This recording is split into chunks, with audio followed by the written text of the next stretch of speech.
Medium app के जनसंवाद के इस एपिसोड में आपका स्वागत है। आप प्रोफेसर शिवाजी सरकार के साथ हैं और प्रोफेसर शिवाजी सरकार आपको तमाम समस्याएं, तमाम खुशियां, तमाम तरह की चीज़ें बताते हैं और समस्याओं को बताकर उम्मीद करते हैं कि जो इनका निदान कर सकते हैं वो निदान करें और आपका भला हो, देश का भला हो। जी हाँ, आज हम बात कर रहे हैं सरकार बार बार कहती है कि नेशनल ग्रीन ट्रिब्यूनल ने, तो नेशनल ग्रीन ट्रिब्यूनल का कहना है कि कहीं ना कहीं सरकार से इशारा था, इसलिए हमने किया। जो भी सरकार उस वक्त रही, सरकारों का चरित्र चाल सब एक ही जैसी है। चाल चरित्र चलन, अटल जी कहते थे, अटल बिहारी वाजपेयी हमारे पूर्व प्रधानमंत्री। सरकारें कोई भी हो, चाल चरित्र चलन में कोई फर्क नहीं आता है। तो सरकार किसी की रही हो, उसने एक गलत काम किया, दूसरी सारी सरकारें उस गलत काम को जो है वैसे ही चलाती रहती है। ये सबसे बड़ी समस्या है। सवाल है, क्या समस्या है? आपको एक विज्ञापन दिख रहा होगा। विज्ञापन है दिल्ली सरकार का। दिल्ली सरकार ने कहा है, अगर आपकी गाड़ी पुरानी हो गई है, पुरानी मतलब लड़झड़ नहीं हुई है, आपकी गाड़ी सर्विस्ड है, आपकी गाड़ी अच्छी तरह चल रही है, आपकी गाड़ी में कोई समस्या नहीं है, पर सरकार का कहना है क्योंकि आपकी गाड़ी पुरानी हो गई है और नई गाड़ी खरीदने पर सरकार को फायदा होता है, टैक्सेस मिलते हैं, और कुछ जो नहीं कहा जाने वाली चीज है, जो कंपनियां हैं उनको भी फायदा होता है और अपने फायदे में वो हिस्सेदारी भी करते होंगे। तो ये सारी चीजों की वजह से जो है दिल्ली सरकार ने जब देखा कि लोग पुरानी गाड़ियां छोड़ नहीं पा रहे हैं, जब देखा कि उनकी सरकार खुद पुरानी गाड़ियां जो हैं, जो इतनी ज्यादा संख्या में हैं, उसको लोगों से ले नहीं पा रही है, उन्होंने एक, लोग कहेंगे कि किसी एक सल्तनत के बादशाह के नाम लेके कुछ कहेंगे, मैं उनका नाम नहीं लेना चाहता। पुराने लोगों का नाम लेने से कोई फायदा नहीं, न पुराने लोग अच्छे होते हैं न बुरे होते हैं। तो मैं तो सिर्फ ये कहना चाहूंगा कि बादशाहियत वैसे ही चल रही है। और एक उन्होंने फरमान निकाल दिया कि आपकी गाड़ी जितनी भी अच्छी हालत में हो, हमारा काम, हमारा देश का काम यह है कि हम वेल्थ को कैसे बढ़ाएं। हमारी सरकार की ये मंशा ही नहीं है। पुरानी चीजें रहेंगी, नई चीजें जुड़ती जाएंगी, तब जो है वेल्थ बढ़ता है, धन बढ़ता है, संपदा बढ़ती है।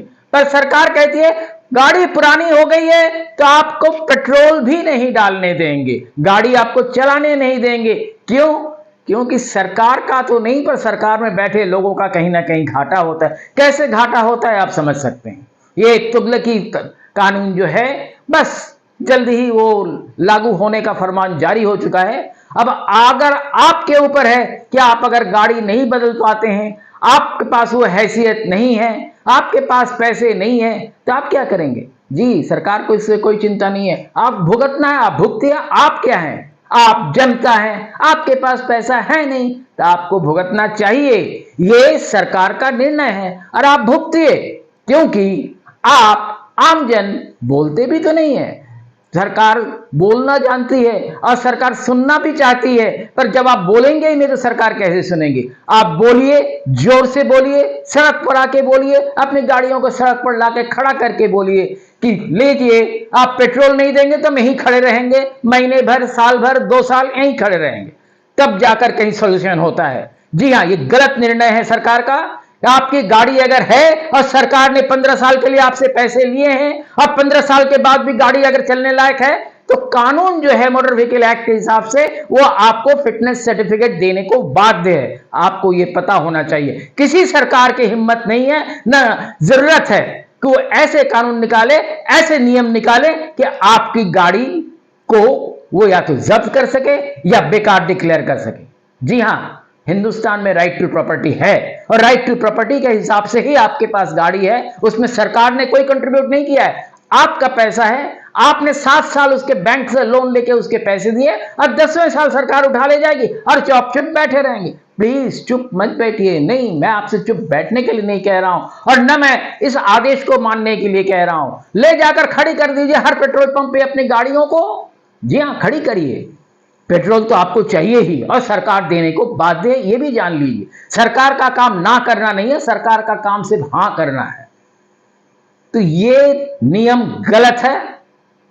गाड़ी उठाने का नियम गलत है, गाड़ी का रजिस्ट्रेशन रद्द करने का नियम गलत है असंवैधानिक है। सिर्फ यह है कि हम आम लोगों के पास इतने पैसे नहीं कि बार बार एक एक छोटी छोटी चीज के लिए कोर्ट के पास जा सकें, सुप्रीम कोर्ट के पास जा सकें। इसलिए हमारी अधिकारों की अवहेलना नहीं, हमारे अधिकार कुचले जा रहे हैं। धन्यवाद। मैंने आपको कुछ सुझाव दिए हैं, करिए। गाड़ी आपकी है, आपने अपने पैसे से खरीदी है, सरकार का इसमें कोई कंट्रीब्यूशन नहीं है। और सरकार को ना तो यह अधिकार है कि आपकी गाड़ी उठा के ले जाए, ना यह अधिकार है कि आपकी गाड़ी में पेट्रोल डालने के लिए किसी को मना करे। धन्यवाद। आप हमारा चैनल देखिए, सब्सक्राइब कीजिए, शेयर कीजिए, लाइक कीजिए, हमें बताइए।